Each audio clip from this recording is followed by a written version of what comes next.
জানেনে মই যেতিয়াৰ পৰা ডেইলি মিনি ব্লগ বনোৱা ষ্টাৰ্ট কৰিছোঁ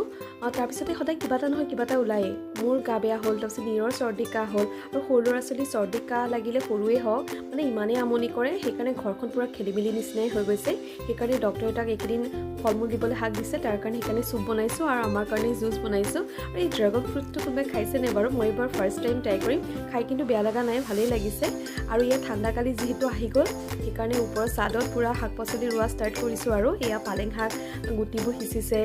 গাজৰ বন্ধাকবি যোৱাবাৰটো বহুত ধুনীয়া হৈছিলে সেইকাৰণে এইবাৰ আকৌ ষ্টাৰ্ট কৰিছোঁ কিন্তু এইবাৰ গৰমকালি খেতিবোৰ একদম বেয়া হ'ল আৰু এয়া চাওকচোন নীৰেও পুৰা চফা কৰি আছে এইটো হৈছে তাৰ কাৰণে থৈ দিছোঁ সেই খন্তিখন লৈ পেলাই তাতে খুচৰি থাকে কিবা কিবি কৰি থাকে